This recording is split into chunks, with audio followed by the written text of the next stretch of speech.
स्वयं सहायता समूह महिलाओं का एक संगठन है, एक समूह है। तो क्या इसमें लड़कियों का समूह बन सकता है? क्या लड़कियां मिल करके समूह बना सकती हैं? 10 से 12 लड़कियां ही जिनकी शादी ना हुई हो, अनमैरिड हैं, अविवाहित हैं, वे जुड़ करके समूह बना सकती हैं क्या? ऐसा प्रश्न हमारे एक व्यूअर ने पूछा है। चलिए उनका हम कमेंट भी आप लोगों को दिखा देते हैं। तो यहाँ पर सुनील कुशवाहा SK ID से दीदी ने यहाँ पर सवाल पूछा है कि केवल लड़कियों का समूह बन सकता है, बचत खाता खुल सकता है क्या? तो दीदी देखिए, यहाँ पर हम आपको बता दें कि जो स्वयं सहायता समूह है, सरकार ने विशेषकर ये महिलाओं के लिए शुरू की है योजना, ठीक है। तो इसमें विवाहित महिलाएं ही समूह बनाती हैं। अब शुरू में जब समूह की योजना आई तो समूह बनाने के लिए कोई भी महिलाएं आगे नहीं आ रही थी। ऐसे में शुरुआत में समूह बनाने के लिए जब बहुत ज़्यादा दिक्कत आने लगी कि महिलाएं राजी ही नहीं हो रही थी समूह बनाने के लिए, तो यहाँ पर शुरुआत में महिलाओं को भी जोड़ा गया, लड़कियों को भी जोड़ा गया, ठीक है।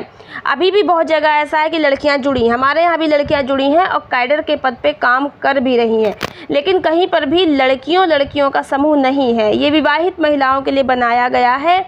तो यहाँ पर यह है कि इससे महिलाएं समूह बनाती तो उसमें लड़कियाँ जुड़ जाती हैं, जुड़कर वो कार्य भी प्राप्त करती हैं, नौकरी भी कर रही हैं। हमारे यहाँ तो भाई कर रही, मैंने आपको पिछली वीडियो में भी बताया था।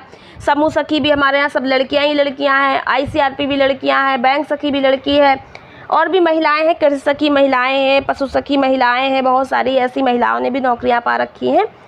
तो अविवाहित अगर लड़की है तो अपना मतलब कि जैसे कि प्रश्न है कि 10 से 12 लड़की मिलकर समूह बना सकती, तो ऐसा नहीं है, ठीक है। महिलाओं के समूह में लड़कियां जुड़ सकती हैं, ठीक। तो ये आपकी समझ आ गया होगा। अब एक और कमेंट आप देख लीजिएगा। तो आज की वीडियो में 2-4 कमेंट मैंने उठाए जो बहुत महत्वपूर्ण थे। वीडियो के माध्यम से हमने इसका उत्तर देना सही समझा, जिससे कि और भी दीदियों को इसकी जानकारी हो जाए। तो एंड तक बने रहिएगा, एंड का जो कमेंट है वो सबसे महत्वपूर्ण है। तो यहाँ पर जो है परूभी कश्यप करके यहाँ पे कुछ ID है, ID से दीदी ने कमेंट किया है कि माना CCL का पैसा ले रखा है और महीने में पैसा भी जमा करती हूँ, ब्याज तो कम होता जा रहा है, हो जाएगा, लेकिन आपसे ये पूछना है कि क्या CCL का पैसा हम 1 वर्ष में अदा नहीं कर पाते, जमा नहीं कर पाते हैं? तो यहाँ पर मतलब कि 1 साल में जमा नहीं कर पाए तो ये उसका क्या होगा, मतलब ये बताने को कहा है। बता दो क्या करना है। देखिए, जब CCL होता है, जो सरकार का पैसा नहीं उधर से आ रहा है, ये बैंक के थ्रू आपको लोन मिल रहा है, एक तरीके से उधार है, लोन है जो बैंक के थ्रू आपको मिला है। तो जब बैंक का पैसा है वो आपको टाइमली वापस करना है। 1 साल का टाइम दे रखा है CCL का, तो आपको वापस करना है। प्रथम डोज आपको मिली है, टाइमली आप वर्ष में उसको अदा कर ही दे, ठीक है। तो करने के बाद क्या होगा, फिर बैंक आपको दूसरे डोज में डबल पैसा देगी। और अगर आप ऐसा नहीं करते कि पैसे को जमा नहीं करते हैं, जो टाइम होता है, टाइम के अकॉर्डिंग हर महीने आप लेन देन नहीं कर रहे हैं बैंक खाते से, तो खाता NPA भी हो जाता है। समूह के खाते से आपको जुड़कर ये लोन मिलता है, समूह का खाता NPA हो जाएगा तो किसी प्रकार की सरकार की योजना फिर आपको नहीं मिल पाएगी, लोन आदि आपको नहीं मिल पाएंगे, लाभ नहीं मिल पाएंगे, और जमा तो करना ही होता है, ठीक है। बाकी खाता NPA क्या होता है, कैसे होता है, इस पर मैंने ऑलरेडी वीडियो बनाई हुई है, काफ़ी समय पहले बनाई थी, आप सभी को चैनल पर मिल जाएगी, नहीं तो आप सर्च करके भी देख सकते हैं। अगला कमेंट है अतुल कुमार करके ID से कमेंट आया है, क्या एक टेकर 2 पद पर कर सकती आशा बहू भी है और बैंक सखी का भी काम कर रही, इनको 2 काम करने का अधिकार है कि नहीं है? सबसे पहले तो हम आपको ये बता दें, जैसे कि आंगनवाड़ी में अगर जॉब कर रही हैं, आशा कार्यकर्ता हैं, तो ऐसे में ये जो दीदियां हैं जो भी अन्य विभाग, सरकारी विभागों से जुड़ी हुई हैं, कार्य कर रही हैं, तो ये लोग क्या है कि समूह में जुड़ सकती हैं, समूह का फंड उधार ले सकती हैं, अपना रोजगार कर सकती हैं, कुछ कार्य कर सकती हैं, लेकिन समूह में कैडर के पद पर कार्य नहीं कर सकती हैं, ऐसा ही लिखा हुआ है, ठीक है। तो ये अगर आपने ये भी कमेंट किया था कि मैंने कहा कि इसकी जानकारी आप अधिकारी को दे, तो आपने कहा कि BMM को पता है, ठीक है। तो देखिए, ये सब चलता है ना, वो वहाँ जा कर के बात कर ली होंगी, वहाँ से अपना जो भी कह सुन के उन्होंने अपना जॉब ले लिया, जो भी है। लेकिन फ़िलहाल यही बताया जाता है कि जो अगर आंगनबाड़ी हैं या आशा कार्यकर्ता हैं या अध्यापक हैं, टीचर हैं, सरकारी विभाग से हैं, जुड़ी हुई कार्य कर रही, नौकरी कर रही, तो वो समूह में जुड़ सकती हैं, पैसा ले सकती हैं, लेकिन किसी कैडर के पद पर समूह में नौकरी नहीं कर सकती। ऐसा है तो आपको ऊपर अधिकारी तक अपनी बात पहुंचानी होगी, ठीक है, अपनी बात कहनी होगी।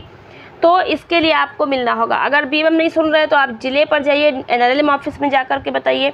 नहीं है तो आप लोग शिकायत कीजिए इसकी, ठीक है। बहुत सारे ऐसे रास्ते हैं, आपको शिकायत करने के बहुत सारे माध्यम हैं। आप शिकायत कीजिए, अपनी बात कहिए, क्योंकि समस्या आपकी है तो कोई दूसरा नहीं कहेगा, आपको खुद बढ़कर कहना होगा। भाई आपके गाँव में समूह बने हैं, समूह में इतनी सारी दीदियाँ हैं, वो अपनी बात कह सकती हैं, तो ये आपको खुद से ही समझना होगा, खुद से ही इसका रास्ता निकालना होगा। यहाँ पर MG करके ID से एक प्रश्न है कि मैम लड़कियों को जोड़ने के लिए उनका आधार लगाना ज़रूरी है। देखिए आधार तो हर जगह लगता है, लड़कियाँ हो या महिलाएं हो, जो भी है, अगर समूह में जुड़ रही तो आधार तो लगेगा ही, तो आधार लगता ही है, चाहे लड़कियों का या किसी का। अब ये जैसे लड़कियाँ अगर समूह में जुड़ी हैं, आधार लगाएंगी, जिस गांव में रहती हैं उनका जो एड्रेस है वो भी उसी गांव का ही होगा, ठीक है। तो जब अगर उनका विवाह किसी दूसरे गांव में होता है, कहीं और शादी हो जाती है, तो फिर उनको समूह छोड़ना होगा और ससुराल में कहीं समूह बनाना होगा या उस ससुराल के किसी समूह में जुड़ना होगा। तो इसलिए जो है एड्रेस जो है मतलब कि मेन होता है। एड्रेस तो बाद में चेंज करवाना ही पड़ता है जब शादी वगैरह हो जाती है। यदि वे उसी गांव में रहती हैं, शादी होने के बाद भी उसी गांव में रहती हैं, तो फिर उसका एड्रेस भी वही रहेगा, तो कोई समस्या नहीं, उसी समूह में जुड़ी रह सकती हैं। अब ये लास्ट का कमेंट है क्यूट किड्स लवर की ID से। यहाँ पर लिखा है माय क्यूट सिस आपकी इंस्टा ID बताओ प्लीज़ दी। और DJ फटा जा रहा है, इतना अच्छा लगा कि इंस्टा ID मांगने पर मजबूर हो गए। तो देखिए यहाँ पर इन्होंने थोड़ा सा हंसी इनको इसलिए आ रही क्योंकि मैंने एक पोस्ट की थी अभी कुछ कल परसों 2-3 दिन पहले मैंने एक पोस्ट की थी। तो हमारे यहाँ पड़ोस में शादी थी, जिसकी वजह से मैं बहुत ज़्यादा मतलब कि शोर हो रहा था, DJ बज रहा था, इसकी वजह से मैं वीडियो नहीं बना पा रही थी। इतने शोर में भी वीडियो कैसे बना पाती, सारी आवाज़ उसकी भर जाती, तो इस वजह से मैंने वीडियो नहीं अपलोड कर पाई थी 2 दिन। तो मैंने आप लोगों को एक पोस्ट की थी कि मेरे पड़ोस में शादी है, DJ फटा जा रहा है और इस वजह से मैं वीडियो नहीं अपलोड कर पा रही हूँ। तो DJ फटा जा रहा है, इनको ये मतलब बहुत ज़्यादा अच्छा लगा है।